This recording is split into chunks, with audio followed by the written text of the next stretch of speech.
Hello friends, welcome to I care. मेरा नाम कोमल है, मैं गोल्ड मेडलिस्ट ऑप्टोमेट्रिस्ट हूँ। सो आज हम बात करने वाले हैं कैटरैक्ट सर्जरी के बाद, मोतियाबिंद के ऑपरेशन के बाद हमें क्या क्या प्रिकॉशंस लेनी है उसके बारे में। तो सबसे पहले बात करते हैं मेडिसिन और आई ड्रॉप्स के बारे में। जब हम डिस्चार्ज लेने जाते हैं तब हमें मेडिसिन और आई ड्रॉप्स के बारे में समझाया जाता है।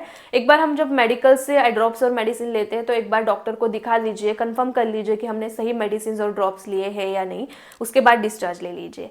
कैटरैक्ट ऑपरेशन के बाद यहाँ पे एक पैच लगाया जाता है। जिस आँख का ऑपरेशन हुआ होता है वहाँ पे एक पैच लगाया जाता है। दूसरे दिन हमें वो पैच हटाना रहता है। हटाने के बाद आप जेंटली आँखें क्लीन कर सकते हैं। तो हम स्टेराइल वाइप भी यूज़ कर सकते हो। अगर स्टेराइल वाइप्स नहीं है हमारे पास तो हमें क्या करना है, गुनगुने पानी में कॉटन डीप करके उसे निचोड़ के उससे हम जेंटली क्लीन कर सकते हैं। तो ये हमें पहले करना है। उसके बाद बहुत सारे लोगों का खाने के बारे में बहुत ज़्यादा मिसकंसेप्शन है कि खाने में हम क्या क्या ले सकते हैं। तो ऐसा कुछ भी नहीं है। कैटरैक्ट सर्जरी के बाद आप सारी चीज़ें खा सकते हो, कोई भी रेस्ट्रिक्शन नहीं है। अगर आपको डायबिटीज़ या फिर दूसरी ऐसी कोई बीमारी है उसके रिलेटेड अगर कुछ डाइट रेस्ट्रिक्शंस है वो तो आपको फॉलो करने पड़ते हैं। तो ये प्रिकॉशन लेनी है।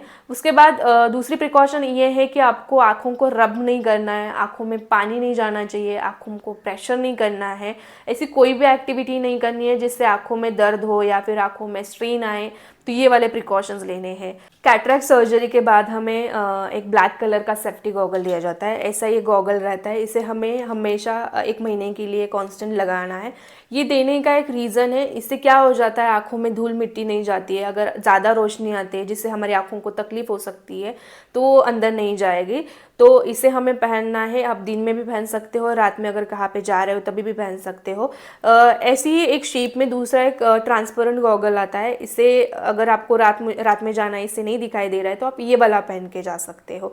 तो 1 महीने के लिए आपको ये कांस्टेंट यूज़ करना है। बहुत ही ज़्यादा इंपॉर्टेंट है, आँखों के सेफ्टी के लिए यूज़ करना है। इसकी वजह से क्या हो सकता है, आँखों में कुछ भी जाएगा नहीं, आँखों में कोई भी ट्रॉमा नहीं होगा, या आप बच्चों के साथ खेल रहे हो तभी भी आपको दिक्कत नहीं आएगी। तो ये आपको हमेशा पहनना है।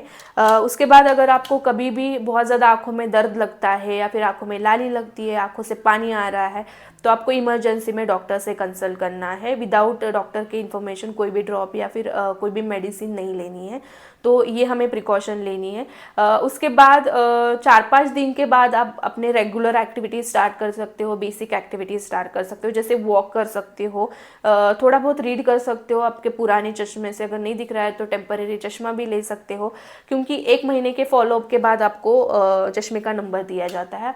तो इससे याद आया कि हमें फॉलोअप कितने लेने हैं। तो दूसरे दिन आप फॉलोअप के लिए जाना है, उसके बाद 1 वीक के बाद आपको फॉलोअप के लिए जाना है, और फिर उसके बाद 1 महीने के बाद फॉलोअप के लिए जाना है। 1 महीने के बाद अगर आपकी आंखों में कोई भी दिक्कत नहीं, आंखें एकदम ठीक है, तो उसके बाद आपको चश्मे का नंबर भी दिया जाता है।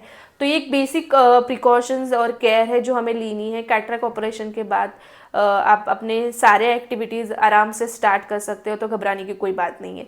अगर आपको इसके रिलेटेड और कोई जानकारी चाहिए, कोई डाउट है, तो आप मुझे कमेंट सेक्शन में बता दीजिए। मैं ट्राई करूँगी कि मैं सारे लोगों को आंसर करूँ।